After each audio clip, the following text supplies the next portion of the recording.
All right. So what we have here is Star Trek 3's The Sourcebook update. And it's not an overly large supplement, but the idea is when the Star Trek 3, the movie, came out, like they did with Star Trek 2, and 1, 2, and 4, they came out with a update for VASA came out with an update which brought everything more or less up to snuff for the franchise. So we have a timeline of Star Trek history, current status of Klingon Empire, or governments arriving at Empire Gorn Alliance. Like it says here, from reference stardate 2/1100 to 2/2200, internal political winds shifted in the Klingon Empire, consolidating the control of the Imperial race until the reference stardate 2/1200. Much of the interaction between the Federation and the Klingon Empire involved a stream of Klingon race genetically engineered to deal with humans. The human fusion Klingons could more easily interact with humans and fight humans because they were more like humans. After reference stardate 2/12, less was seen of the human fusion Klingons along the Federation borders, the dominant Imperial race taking a direct hand. Imperial race Klingons are less human, but you've seen the movies, you've seen the TV series, how these things came out. Gorn Alliance, Tholians, Orions, United Federation of Planets. I've noticed as the accepted Star Trek uh, canon has progressed that we see less and less of the Orions, although they do crop up here and there.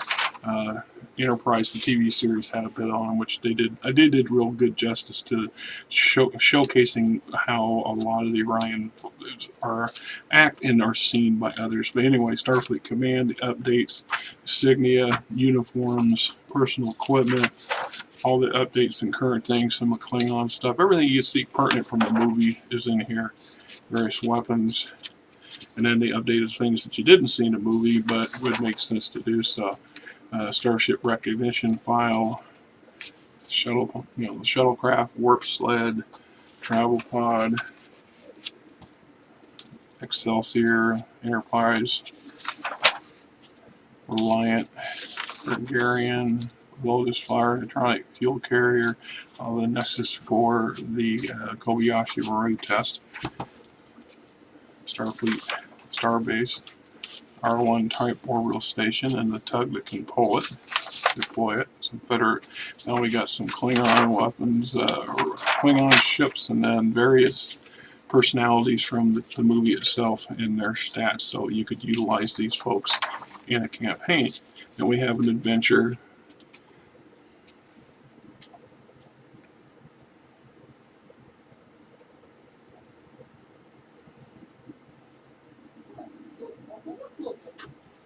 We're across a missing Constitution-class heavy cruiser, the USS Republic, and going to figure out what's going on. Beaming over, sending security detail, tour the ship, resuming the tour, other adventures, modules.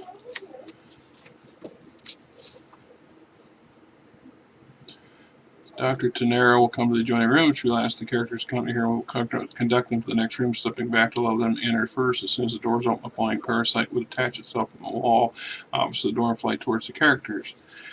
Dr. Tenera will hold open the door and the parasite will fly from the room, trying to attach itself to a player character's back. Sounds familiar. Seems like I remember a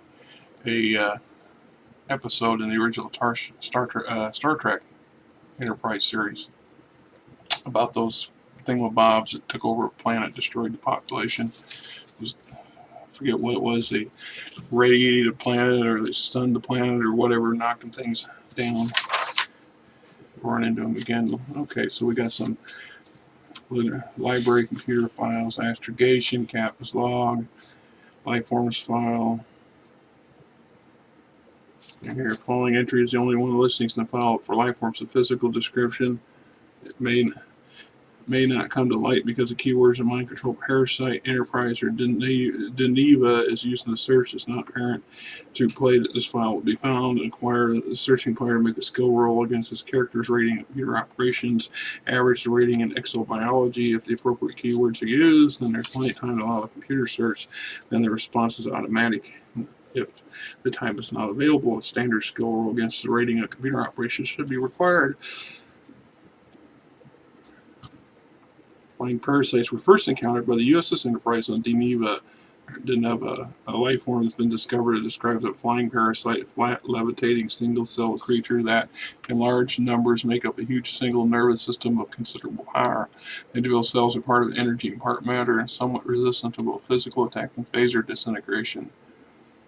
These cells attach themselves to living organisms, controlling their actions through the infliction of severe pain that, left unchecked, can produce insanity and death.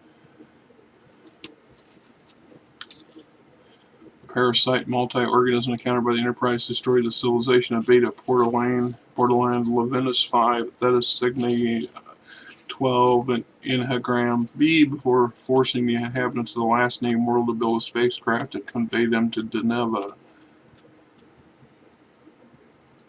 Experimentation on science officer Spock, a Vulcan who was a victim of one of these parasites, was determined by the Enterprise chief surgeon, Leonard McCoy, that the organisms could not stand high-intensity ultraviolet light.